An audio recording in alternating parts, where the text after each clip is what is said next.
Saudaraku, dalam rangka peningkatan mutu madrasah dan sebagai tindak lanjut mewujudkan program Madrasah Reform, Kementerian Agama Kabupaten Aceh Barat menyelenggarakan pendampingan penerapan evaluasi diri madrasah atau EDM dan rencana kerja anggaran madrasah berbasis elektronik atau ERKAM. Kegiatan dilaksanakan di MSen 3 Aceh Barat dan tetap mematuhi protokol kesehatan. Pendampingan teknis EDM dan ERKAM yang dilaksanakan pada hari Sabtu dan Minggu 12 Juni 2021 dimulai pukul 8 waktu Indonesia Barat hingga pukul 16 waktu Indonesia Barat.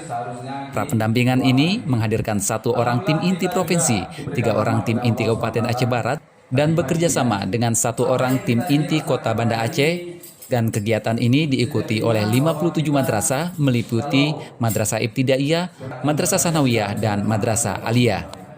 Kepala Kantor Kementerian Agama Kabupaten Aceh Barat, Khairul Azhar SAG MSI yang diwakili Kasih Pendidikan Madrasah Iswandi SPDI mengatakan pelaksanaan pendampingan ini adalah untuk menginventarisir problematika yang dihadapi madrasah baik secara teknis maupun non-teknis, sehingga saat pendampingan di madrasah nantinya tidak lagi ditemukan permasalahan yang mendasar.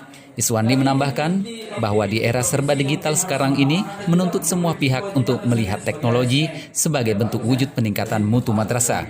Ia juga menegaskan kegiatan pendampingan agar terlaksana dengan baik sehingga pengelolaan dana BOS di madrasah dapat lebih berkualitas. Namun demikian, madrasah yang menjadi sasaran harus mulai memastikan tahapan pelaksanaan EDM dan ERKAM selesai sampai waktu yang ditentukan. Saya Asalim dari Melabuh, Aceh Barat. Tim Liputan Kemenak Banda Aceh News melaporkan.